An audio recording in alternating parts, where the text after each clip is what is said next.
Hello everyone, welcome back to Lavanya'Simple kitchen. నేను మీ లావణ్య.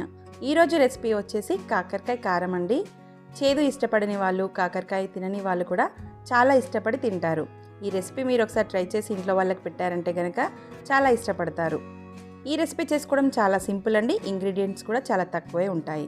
ముందుగా దీనికోసం నేను ఇక్కడ ఒక 1/2 కేజీ కాకరకాయలు తీసుకున్నాను.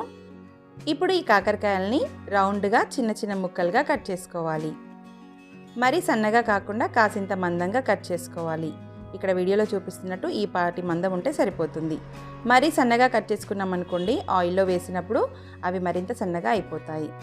ఇప్పుడు ఇందులో గనక ముదిరిపోయిన గింజలు ఉన్నట్లయితే తీసివేయాలి. ఈ విధంగా గింజలన్నీ తీసివేసుకొని మిగిలిన కాకరకాయలని కూడా ముక్కలుగా కట్ చేసుకొని రెడీ చేసి పెట్టుకోవాలి. ఇప్పుడు ఈ ముక్కల్లోకి ఒక 1/2 స్పూన్ పసుపు, 1 స్పూన్ ఉప్పు వేసుకొని కలుపుకోవాలి. ఈ విధంగా కలిపిన తర్వాత ఒక 10 నిమిషాల పాటు పక్కన పెట్టుకోవాలి. ఇప్పుడు ఇందులోకి ఒక వెల్లుల్లిపాయను పొట్టు తీసి ఈ విధంగా మిక్సీ జార్లో వేసుకోవాలి.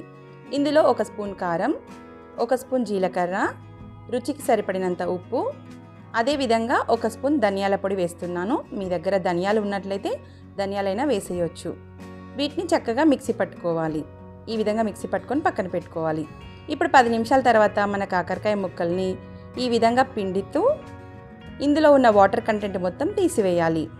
మనం పసుపు, ఉప్పు కలిపి పెట్టుకోవడం వల్ల ఇందులో ఉన్న మాయిశ్చర్ అంతా ఈ విధంగా బయటకు వచ్చేస్తుంది. ఈ విధంగా వాటర్ అన్నీ పిండేయడం వల్ల కాకరకాయ ముక్కల్లోని చేదు కాసింత తగ్గుతుంది. పూర్తిగా తగ్గుతుందని కాదు, కాసింత తగ్గుతుంది. చూసారు కదా ఎన్ని వాటర్ బయటకు వచ్చాయో. ఇప్పుడు ఈ ముక్కల్ని మనం ఫ్రై చేసుకుందాం. దీనికోసం నేను స్టవ్ పైన ప్యాన్ పెట్టి 3 టేబుల్ స్పూన్ల ఆయిల్ వేశాను. మనం ఈ కాకరకాయ ముక్కల్ని డీప్ ఫ్రై కూడా చేసుకోవచ్చు. కానీ డీప్ ఫ్రై చేసిన తర్వాత ఆయిల్ మొత్తం చేదుగా అయిపోతుంది కదా, అది మనం యూజ్ చేయలేం. అందుకోసం నేను ఈ విధంగా 3 టేబుల్ స్పూన్ల ఆయిల్ వేసి ఇలా ఫ్రై చేస్తున్నాను. ఈ విధంగా కాకరకాయ ముక్కలు మొత్తం వేసుకొని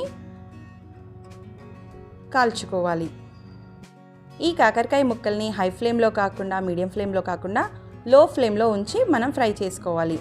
అలా అయితేనే ముక్కలు సరిగ్గా వేగుతాయి, అదేవిధంగా చక్కగా లోపల ఉడికిపోతాయి. ఇలా ఈ కాకరకాయ ముక్కల్ని 2 వైపులా తిప్పుతూ చక్కగా కాల్చుకోవాలి. దాదాపు 10 నుండి 15 నిమిషాల టైం పడుతుందండి. ఈ విధంగా పూర్తిగా బ్రౌన్ కలర్లోకి మారిన తర్వాత ఇప్పుడు ఈ ముక్కలన్నింటినీ ఒకవైపు ఇలా అంటే ఆయిల్ సపరేట్ అయిపోతుంది. మీరు ఆయిల్ని ఎక్కువగా ఇష్టపడని వారైతే ఈ టైంలో ఆయిల్ని తీసేయొచ్చు. పర్వాలేదనుకుంటే అలాగే ఉంచేయొచ్చు. ఇప్పుడు ఇందులోకి మనం ముందుగా తయారు చేసి పెట్టుకున్న కారం మిశ్రమాన్ని యాడ్ చేసుకోవాలి. ఈ కారంని వేసి లైట్గా ఫ్రై చేసుకోవాలి. ఒక 2 నిమిషాల పాటు ఈ విధంగా ఫ్రై చేసుకున్న తర్వాత ఈ కారం మసాలా మొత్తం కాకరకాయ ముక్కలకి సరిగ్గా పడుతుంది. ఇప్పుడు స్టవ్ ఆఫ్ చేసుకోవాలి. అంతేనండి, ఎంతో సింపుల్గా ప్రిపేర్ చేసుకునే ఈ కాకరకాయ కారం రెడీ అయిపోయింది. ఇప్పుడు ఒక సర్వింగ్ బౌల్లోకి తీసుకుందాం. దీన్ని మనం వేడివేడి అన్నంలో వేసుకొని తిన్నామంటే చాలా టేస్టీగా ఉంటుంది. అంతేకాకుండా పప్పుచారులోకి కూడా సైడ్ డిష్గా వాడుకోవచ్చు. ఈ కాకరకాయ కారం దాదాపు ఒక వారం 10 రోజుల పాటు నిల్వ ఉంటుంది. ఈ వీడియో మీకు నచ్చింది అనుకుంటున్నాను. నా వీడియో కనుక మీకు నచ్చినట్లయితే ప్లీజ్ లైక్ చేయండి, షేర్ చేయండి. మీరు ఫస్ట్ టైం కనుక నా ఛానల్ చూస్తున్నట్టయితే ప్లీజ్ సబ్స్క్రైబ్ చేయండి. Thanks for watching.